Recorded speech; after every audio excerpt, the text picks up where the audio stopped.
ধন্যবাদ অঙ্কুর আপনাকে। পাকিস্তান সিরিজ শেষ হয়েছে বেশ কয়েকদিন আগে। নিউজিল্যান্ড সিরিজের দল ঘোষণা হবে আর কিছুক্ষণ পরে, অর্থাৎ 12টা নাগাদ দল ঘোষণা হবে। স্কোয়াডে কেমন হতে পারে সেটি আলোচনায়। তানজিম সাকিবের কিছুটা ইনজুরির শঙ্কা রয়েছে, তবে এই সিরিজে তিনি দলে ফেরার সম্ভাবনা বেশি রয়েছেন। এছাড়াও একাদশে তো করবে ক্যাপ্টেন এবং যারা কোচ, কিন্তু এর আগে যে নির্বাচকরা দল ঘোষণা করছেন এবং প্রথম 2 ওয়ানডের জন্য দল ঘোষণা করবেন, শেষ ওয়ানডে দলটা ঘোষণা করবে দ্বিতীয় ওয়ানডের পরে, অর্থাৎ তার মাঝে।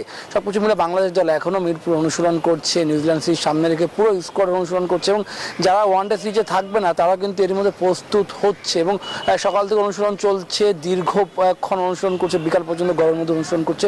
সব কিছু মিলে বাংলাদেশের জন্য কিন্তু এই সিরিজটি খুবই গুরুত্বপূর্ণ। কারণটা হচ্ছে বাংলাদেশ যদি নিউজিল্যান্ড বিপক্ষে জয় পায় তাহলে যে বিশ্বকাপ যে মূল পর্ব খেলা সেটি কিন্তু যোগ্যতা অর্জন করবে এবং তারা অনেকটা এগিয়ে যাবে। যে একজন 9 নম্বরের মধ্যে থাকতে পারে তাহলে কিন্তু তারা বিশ্বকাপের সরাসরি খেলার সৌভাগ্য অর্জন করবে। সেসব মিলে এই সিরিজটি খুব গুরুত্বপূর্ণ। আর নতুন ম্যানেজমেন্ট অর্থাৎ নতুন বোর্ড, তামিম ইকবাল সভাপতির দায়িত্বে রয়েছেন, তার শুরুটাও কেমন কি হয় সেটিও দেখার বিষয় এবং সেসব মিলে বোর্ডের মধ্যে একটি স্বস্তির বাতাস বইবে, সেসব কিছু দেখার বিষয়। এবং ডিপিএল যে শুরু হবে তার আগে এনসিএল মাঠে করাবে। সব কিছু মিলে কিন্তু বিসিবিতে ব্যস্ততা রয়েছে অঙ্কুর। এই ছিল মিরপুর থেকে আমার কাছে এখন পর্যন্ত সর্বশেষ। Bashundhara public school and college 2026 শিক্ষাবর্ষে ভর্তি চলছে।